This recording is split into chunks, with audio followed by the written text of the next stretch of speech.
देखो इसको, वृत्त की त्रिज्या त्रिज्या कितनी है 10।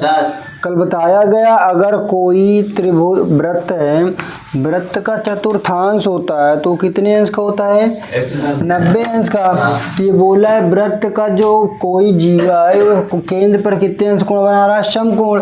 तो हमेशा समकोण कितने अंश का होता है 90 अंश का होता है। तो बोला संगत लघु वृत्तखंड का क्षेत्रफल निकालिए। तो संगत का मतलब उसके साथ लगने वाला वृत्तखंड का क्षेत्रफल कौन सा, ये होगा। ये क्या है, वृत्तखंड का क्षेत्रफल है। तो इस वृत्तखंड का क्षेत्रफल निकालने के लिए सबसे पहले हम लोग क्या निकालेंगे, पूरे त्रिज्यखंड का क्षेत्रफल।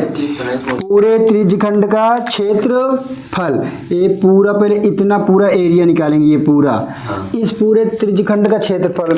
तो त्रिज्यखंड का क्षेत्रफल का फार्मूला क्या होता है, त्रिज्यखंड का क्षेत्रफल बराबर होता है थीटा अपान में 360 इंटू पाई आर स्क्वायर। समकोण हमेशा कितने अंश का होता है 90। समकोण हमेशा कितना होगा, तो 90/360। पाई का मान कितना दिया 3.14। आर का मान कितना दिया है 10 गुणे 10, ये आर का मान हो गया। अब 0 0 क्या हो गया, कट गया।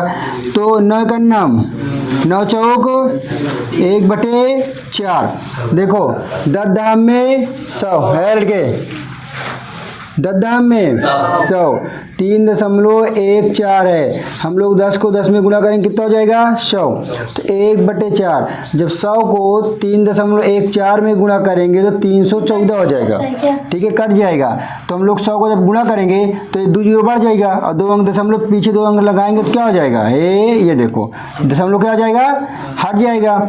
तो 1/4 गुणे 3 1 4 गुणा करो 4 सते 28, कटेगा नहीं कटेगा, 2 से काट दो, 2 का नाम 2, 1 हासिल गया, 2 पंछे 10, कितना हासिल चला गया 14, 1 2 सत्ते 14, 157 अपान में कितना आएगा 2।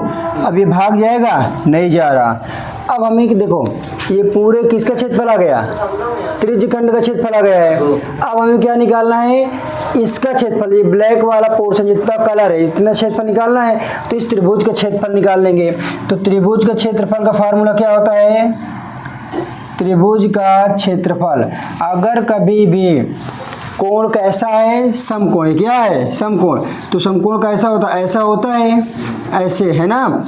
तो समकोण जब ऐसे होता है तो ये देखो ये दोनों क्या है त्रिज्या, ये क्या दोनों, ये दोनों क्या है त्रिज्या, ये दोनों क्या है त्रिज्या, ये कितना है 90 डिग्री। तो ये आधार होता है, ये क्या होता है ऊंचाई। तो समकोण मतलब अगर समकोण त्रिभुज हो और उसकी 2 भुजाएं बराबर हो, त्रिभुज का क्षेत्रफल 1/2 आधार इंटू ऊंचाई होता है। तो देखो आधार कितना है 1/2 10, ऊंचाई भी कितनी है 10, 2 पंछे कट गया तो 10 50 आया। अब हमें क्या देखो अगर कोई एक इतना बड़ा एक कोई रेखा है, हाँ, अब इस पूरी रेखा की लंबाई कितनी दे दिया 10, तो इस वाले की लंबाई कितना दे दिया 3, तो ये कितना बचेगा, कैसे आए है ना। तो देखो पूरे का मतलब इस त्रिज्यखंड का पूरे का क्षेत्रफल कितना दे दिया 157/2 और इस त्रिभुज का क्षेत्रफल कितना आ गया 50। तो इसको निकालने के लिए क्या करेंगे, पूरे में से अगर इसको घटा दें तो ये आ जाएगा, नहीं आ जाएगा।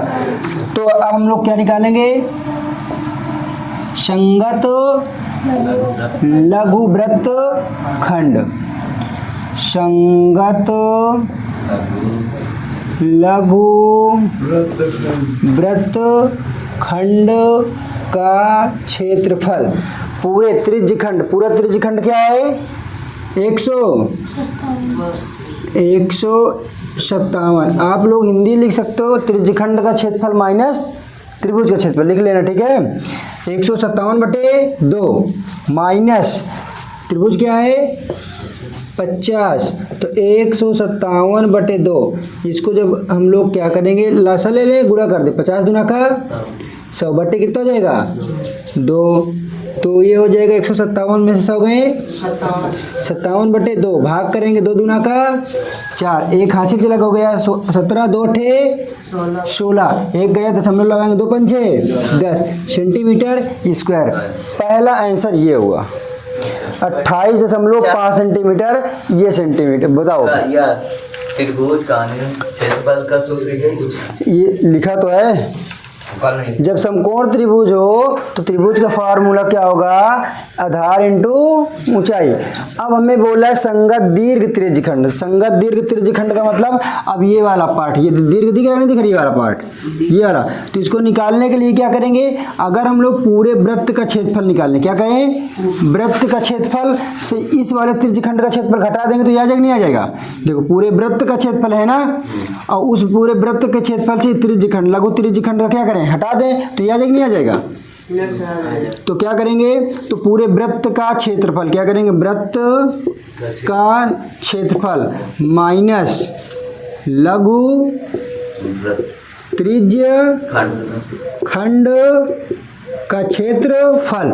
तो वृत्त का क्षेत्रफल का फार्मूला क्या होता है पाई आर स्क्वायर माइनस लघु त्रिज्य खंड का थीटा पान में 360 पाई आर स्क्वायर। देखो पाई आर स्क्वायर मिल रहा है तो पाई आर स्क्वायर क्या कर लो कॉमन और यहाँ क्या बचेगा 1 थीटा का मान कितना दिया है अब पान में 360 पाई का मान कितना होता है 3.14 आर का मान 10 गुणे 10 1 माइनस 0 9 चौक कितना आएगा 1/4। तो 100 को जब गुणा 10 दाम में और इसमें गुणा करेंगे 3 1 4 आएगा लिखेंगे दशमलव लगाएंगे 0 पाई आर स्क्वायर दोनों में है तो पाई स्क्वायर हमने कॉमन ले लिया। तो जब पाई आर स्क्वायर पे बाहर आ जाएगा तो क्या बचेगा यहाँ 1 और यहाँ क्या बचेगा थीटा पान में 360 और थीटा का मान कितना होता है 90 रख दिया गया। तो 4 का नाम 4 माइनस बटे 4 तो 3 1 4 में से 1 गए 3/4। तो इधर करते हैं अब इसको गुणा कर दो 3 चौक 12 3 का नाम 4 3 त्रिका 9 बटे कितना हो जाएगा 4 भाग कर दें। देखिए 4 दूना का 1 हासिल गया होगा 14 4 तेई 12 2 हासिल गया होगा 22 हो गया ना 4 चौक 16 4 पंचे 20 कितना बढ़ गया 2 दशमलव लगाएंगे 0 बढ़ाएंगे फिर 4 पंचे 20। हमेशा क्षेत्रफल किस में होता है सेंटीमीटर स्क्वायर। दोनों का आंसर आ गया। ये क्वेश्चन हुआ। अब यहाँ बोला चाप की लंबाई हम लोगों ने पढ़ा है देखो वृत्त की त्रिज्या कितनी है 21 थीटा कितना है 60। पहले बोला चाप की लंबाई मतलब इसकी लंबाई क्या करना है ज्ञात करना है। तो चाप की लंबाई पाई का मान दिया क्या इसमें थीटा पान में 360 2 पाई आर। तो थीटा का मान कितना है 60 360 2 इंटू पाई का मान 22 बटे आर का मान 21 0 0 6 छंग 2 का नाम 2 सूत्र तो आता जाता नहीं है। चलो ठीक 2 तिहाई 6 7 का नाम 7 तरीक 3 से 3 सब कट गया क्या बचेगा आंसर हो गया। ये पहला ये हो गया सेंटीमीटर। चाप की लंबाई अगर कभी लंबाई पूछेगा तो स्क्वायर नहीं होगा। चाप की लंबाई का फार्मूला क्या होगा केवल सेंटीमीटर में। ठीक है। अब बोला है चाप द्वारा बनाए गए वृत्तखंड का क्षेत्रफल। अब इसके ये किसका निकालना है इस चाप द्वारा ये क्या है ये चाप द्वारा बनाया गया वृत्तखंड क्या बोला गया है ये चाप है तो वृत्तखंड कौन सा होगा ये मतलब लघु त्रिज्य खंड क्या बोला गया लघु त्रिज्य खंड।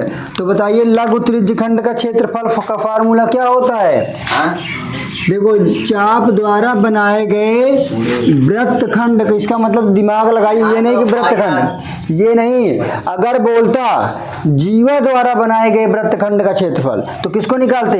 ये वाला एरिया। कौन निकालते? ये इतना, ये जीवा होता है तो ये वाला। लेकिन क्या बोला? चाप द्वारा। तो क्या बोला है? ये चाप द्वारा बनाए गए वृत्त का खंड का क्षेत्रफल। तो ये चाप है तो इसके द्वारा, तो उसे क्या बोलेंगे? त्रिज्य खंड। तो त्रिज्य खंड का फार्मूला क्या होता है? दीर्घ त्रिज्य खंड लघु। तो छोटा वाला है तो उसे क्या बोलेंगे? लघु। तो लघु त्रिज्य खंड का फार्मूला क्या होता है? थीटा पान में 360। तो ये लिखा था लघु, ठीक है। और ये क्या है? दीर्घ लिखा है। तो थीटा पान में 360 पाई आर। अब आई इसको स्क्वायर दिखा,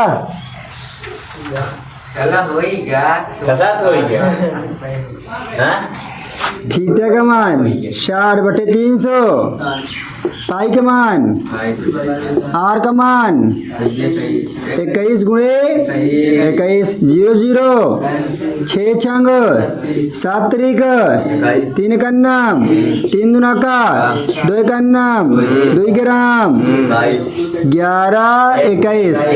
तो 11 कन्नम 11 11 दून 23 सेंटीमीटर स्क्वायर। 121 कहाँ से आवेला? नहीं आया सीमा? हाँ नहीं समझ में आया। अब देखो ये काटना नहीं समझ में आ रहा, ये काटना। ओ सर जी ये बताओ, ये क्यूब नहीं है, हाँ देखो, हाँ स्क्वायर है ये। देखो पाई आर इसका स्क्वायर का मतलब 21 गुणे 21। अब 7 कन्नम नीचे है, ऊपर गुणे में, ये ऊपर में से गुणा लगा तो ऊपर ही होता है, तो 7 त्रिक। अब फिर 3 कन्नम 3 दुना का 6 कट गया ना, ये 2 कटा था 3, देखो ये कटा था कहाँ से कटा? हाँ ये 3 दुना का 6, 3 सते।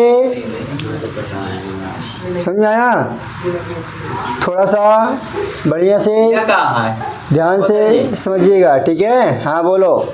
मेला चलिए नहीं, उठ के निकल लो, बैग लेके जाओ, करो गधा नहीं तो। संगत जीवा द्वारा बनाए गए वृत्तखंड का, अब जीवा द्वारा वृत्तखंड का क्षेत्रफल निकालना है। देखो यहाँ समझिए, क्वेश्चन गलत करके आना होगा तो इधर समझिए, और नहीं आना होगा तो फिर भी समझिए। चाप द्वारा बनाए गए वृत्तखंड का क्षेत्रफल, तो ये चाप है, इसके द्वारा बनाए गए वृत्तखंड का बोले तो क्या निकालेंगे? त्रिज्य खंड। अगर बोल दिया संगत जीवा द्वारा बनाए गए, तो संगत जीवा कौन सा? ये है ना। तो जीवा कौन? वृत्त को परिधि मिलाए लेकिन केंद्र से न जाए, उसे क्या बोलते हैं? जीवा। तो हमको अब कौन सा पार्ट निकालना है? ये वाला पार्ट निकालना है। तो अब देखो, अब हमें पूरा इस वाले पार्ट का क्षेत्रफल निकालना है। तो ये पूरा क्या है? एक प्रकार का त्रिज्य खंड है। ये पूरा क्या? त्रिज्य खंड। इस त्रिज्य खंड का क्षेत्रफल निकालने से पहले अगर पूरे का क्षेत्रफल से इस वाले का क्षेत्रफल घटा दें तो ये आ जाएगा। समझ में आया? जैसे कहने का मतलब है कि एक वृत्त है, हाँ, और इसमें ये वाला पार्ट भरा है, ठीक। अब इस वाले पार्ट का जितना पानी भरा है उसको कैसे निकालेंगे? पूरे वृत्तवा से घटाने वाले पार्ट को, भरे वाले पार्ट घटा देंगे तो हमें पता चल जाएगा। तो उसी प्रकार देखो, ये पूरा क्या है? वृत्त। वृत्त से तो कोई मतलब नहीं, हमें कितना निकालना है? इसका। अब पूरे क्या पता है? क्षेत्रफल पता है हमें, त्रिज्य खंड होता है, इसका मान निकालना है। तो पूरे का क्षेत्रफल से, मतलब त्रिज्य खंड का क्षेत्रफल से इस त्रिभुज का क्या करेंगे? क्षेत्रफल घटा देंगे। तो ये आ जाएगा नहीं आ जाएगा? तो हमें क्या बोला? संगत जीवा द्वारा। तो जब संगत जीवा द्वारा बोला है तो हम लोग क्या करेंगे?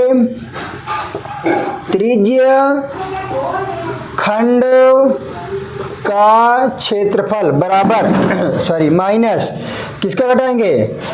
अगर कोई त्रिभुज जब 90 अंश का कोण बनाएगा तो उसमें आधार इंटू ऊंचाई फार्मूला होता है। जब त्रिभुज 60 अंश का कोण बनाएगा और 60 अंश का कोण जो बनाएगा वो हमेशा समबाहु त्रिभुज होगा। अधिकतर केस में कौन सा त्रिभुज होगा? समबाहु। और समबाहु क्या होगा? द्विबाहु बाहु त्रिभुज कैसा होगा? समबाहु त्रिभुज का क्षेत्रफल। तो त्रिज्यखंड का क्षेत्रफल हमने निकाला कहीं? देखो कहीं निकाल के रखे हैं, चाहे तो वहीं रख दो चाहे तो फिर रख दो। थीटा पान में 300 पाई आर माइनस समबाहु त्रिभुज का क्षेत्रफल क्या होता है? √3 अपान में 4 इंटू भुजा का ये फार्मूला होता है। समबाहु त्रिभुज का क्षेत्रफल का फार्मूला क्या होता है? √3 अपान में 4 इंटू भुजा का स्क्वायर। तो थीटा का मान कितना है? और बटे 300 पाई का मान 22 बटे आर का मान 21 गुणे √3 का मान भुजा 21 गुणे 21। कहाँ 21 है वो? देखो त्रिज्या को ही तो भुजा बोलेंगे। त्रिभुज के अंदर जो त्रिज्या है ये त्रिभुज है। अब इस त्रिभुज में यही तो भुजा होगी ना, तो भुजा ही है। तो देखो 7 का नाम काटना सीखना, ठीक है सीमा? 7 का नाम 7 त्रिक आयत ना।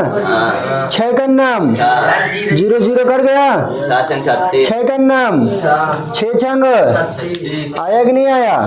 अब यहाँ 3 है, यहाँ क्या है? 6। 3 का नाम 3 गुना का आया। देखो 2 का नाम 2 ग्राम और कुछ बचा ऊपर नहीं। तो देखो 11 गुणे क्या बचा? माइनस। अब 21 को 21 में गुणा करो फटाक से। उतना आए 441 कितना को 441। अब देखो 21 को 11 को 21 में गुणा करेंगे कितना है? 231। अब ये तो कुछ कट नहीं रहा है तो 441 बटे √3 अपान में 4। अब यहाँ पास आंसर मिल रहा तो मैच कर लो, नहीं तो कुछ कॉमन होगा तो कॉमन ले लेंगे। और क्षेत्रफल में से क्या होगा? सेंटीमीटर का स्क्वायर। ये आंसर हुआ। समझ में आया कि नहीं आया? बनावत कोई होगा तनी के दर बुलाए। वो तुम्हारे जैसे गधों के लिए नहीं बना रहा है। हमरे जैसे पढ़े जो इस सवाल को बनाने वाला होगा वो बहुत बड़ा ज्ञाता है, PhD करके गया होगा, तब सवाल दिया है, तब उसको परमिशन मिली कि हाँ तुम अपना क्वेश्चन बनाओ कि बच्चों को पढ़ाओ। वो समझ रहे हो? 12 साल पहले इंटर तक पढ़ा, फिर 4 साल ग्रेजुएशन किया, फिर 4 साल PG किया होगा, पोस्ट ग्रेजुएशन, फिर 5 साल 4 साल PhD किया होगा, तब प्रोफेसर बना होगा, तब कहीं ये पढ़ा होगा। जो इंसान 28-30 साल केवल लगा दिया एक क्वेश्चन बना दिया पढ़ा, तब ऐसे नहीं वो ऐसे नहीं मुँह उठा सुबह चल ले क्वेश्चन बनाओ दे देगा पढ़ाएगा, ऐसे नहीं आया है। उसके लिए शिक्षा चाहिए।